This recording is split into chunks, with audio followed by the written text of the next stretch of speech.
Donc aujourd'hui, très rapidement, petite vidéo, on va essayer de faire le plus court et le plus concret possible.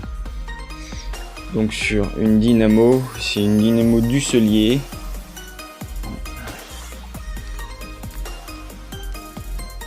« 12 volts, le sens de fonctionnement avec la petite flèche.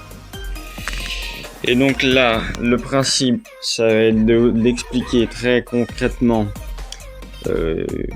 rapidement le fonctionnement de la dynamo, à quoi ça sert, et puis comment la polariser, repolariser, si elle n'a pas tourné depuis longtemps.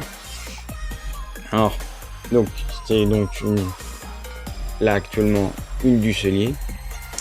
Je l'ai refaite, vous voyez qu'elle est peinte. J'ai changé le roulement devant, donc je l'ai toute démontée, changé le roulement devant et tout nettoyé, gratté les connexions à l'intérieur. C'est une machine qui n'avait pas dû tourner depuis au moins 40 ans. Je l'ai récupérée sur mon tracteur, c'est pas la bonne. C'est pas la bonne marque déjà par rapport à l'origine de mon tracteur, et puis elle tourne dans le mauvais sens. Du coup, je pouvais pas l'utiliser, enfin ça ne m'a pas empêché de la remettre en état quand même. Alors là-dessus, sur une dynamo, il y a 3 pôles, une excitation, j'ai peut-être pas pu montrer, une excitation, une masse et une sortie qu'on appelle des DIN. C'est donc la borne de sortie quand la dynamo fait de l'électricité, produit de l'électricité, c'est par cette borne là que ça sort. Et la masse, bon évidemment c'est la masse et l'excitation. Alors la dynamo elle sert à recharger donc les batteries. Elle recharge les batteries donc entre 12 et 13 volts, 13 volts 5. C'est pas trop mal quand moi j'ai réussi à voir ça avec mon régulateur de tension, 13 volts 5. C'est pas si mal, 14 c'est mieux, mais 13 volts 5 c'est pas trop mal. Donc sa charge, c'est pas comme un alternateur qui lui va se réguler tout seul par rapport à la tension de la batterie. Une dynamo seule, ça charge en continu quand on l'excite. Ce qui fait qu'on doit avoir un régulateur, mais je ferai une autre partie pour le régulateur. Et puis je vous expliquerai donc dans cette autre partie le fonctionnement des deux. Donc là j'ai branché mes fils, on retrouve en vert la masse que j'ai branchée à la masse de la batterie. J'ai un fil rouge sur l'excitation ici que j'ai mis directement au plus de la batterie. Ensuite j'ai ici un fil qui est sur la borne DIN, et ce fil là je vais venir le faire toucher avec ma borne d'excitation. En fait, je vais récupérer le plus de l'excitation, et en fait ça fait un courant, un circuit fermé qui va me transformer la dynamo en moteur quoi. Hop là, faut cadrer en même temps.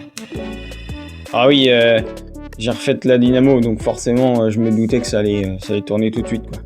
La batterie est à peine à 12 volts, alors c'est normal que ça aille pas vite. Donc voilà, on voit bien que la dynamo elle tourne. Voilà. Ça c'est cool. Ça veut dire que j'ai bien fait mon boulot. Donc on a aussi une deuxième façon.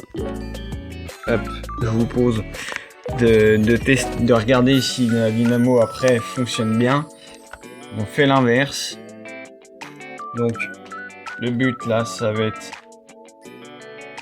de mettre le multimètre. Tac. Alors je fais ça en même temps.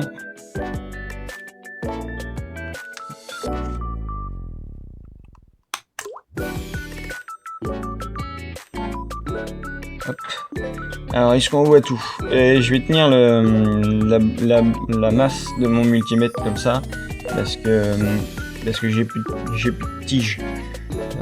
Donc pour la serrer c'est compliqué. Donc j'ai mis le plus sur la partie DIN et j'ai mis ici à la masse qui va relier en fait à la masse de ma batterie le moins de mon multimètre. Et donc si on tourne, on voit une fluctuation sur le multimètre. Alors je tourne pas assez vite pour avoir 1 volt, mais on voit la fluctuation. Et donc là ça veut dire que on sort bien du courant quand on fait tourner la poulie. Tac. Donc voilà, globalement comment on teste une dynamo, comment on repolarise une dynamo, et puis comment enfin le fonctionnement global d'une dynamo, quoi.